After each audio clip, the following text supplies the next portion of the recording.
જંબુસર આમોદને જોડતા ઢાઢર બ્રિજની જિલ્લા કલેક્ટર દ્વારા વિઝિટ, ભારે વાહનોની અવરજવર પર રોક લગાવાઈ.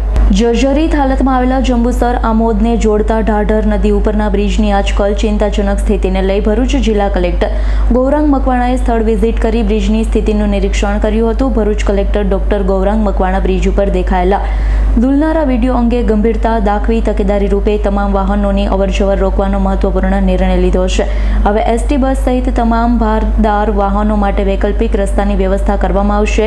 વિઝિટ દરમિયાન અધિકારીઓ પાસેથી બ્રિજની હાલની ક્ષમતા અને મકાનકીય સ્થિતિ અંગે વિગતવાર જાણકારી મેળવી સ્થાનિક પ્રશાસનને તાત્કાલિક કાર્યવાહીના સૂચન આપ્યા. હાલમાં બ્રિજ પર માત્ર હલકા વાહનોની અવરજવર રહેશે, જ્યારે ભારે વાહનો માટે સંપૂર્ણ પ્રતિબંધ લાગુ રહેશે. સ્થાનિક લોકો અને વાહન ચાલકોને વૈકલ્પિક માર્ગો અપનાવવાની અપીલ કરવામાં આવી. ઢાઢર નદી પરનો આ બ્રિજ જંબુસર અને આમોદને જોડતો છે અને અહીંથી મોટા પ્રમાણમાં જે ઔદ્યોગિક એકમોમાં જતા વ્હીકલ્સ હોય છે, ટ્રક્સ વગેરે એ પણ પસાર થતા હોય છે. ખૂબ જ મહત્ત્વનો બ્રિજ છે. થોડા સમયથી આ બ્રિજની જે કન્ડિશન છે એ ખરાબ થયેલી છે. અગાઉ પણ મેં એકવાર વિઝિટ કરેલી અને આજે ફરીથી વિઝિટ કરી છે. ભારે વાહનો માટે આ બ્રિજને બંધ કરવાની જરૂરિયાત જણાય છે, એટલે આજથી જ અમે ભારે વાહનો જે છે એના માટે બ્રિજને બંધ કરી અને એને ટ્રાન્સપોર્ટેશન માટેની ઓલ્ટરનેટ વ્યવસ્થા ગોઠવીશું.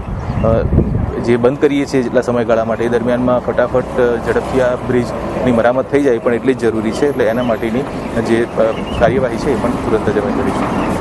બ્રિજ બંધ થશે તો વૈકલ્પિક વ્યવસ્થા માટે સ્થાનિક પોલીસ અધિકારીશ્રી અને સ્થાનિક પ્રાંત અધિકારીશ્રીએ વૈકલ્પિક વ્યવસ્થાઓ માટેનું આયોજન કરી લીધું છે અને એ ડાયવર્ઝન આપી અને આપણે ટ્રાફિકને મૂવમેન્ટ કરાવીશું.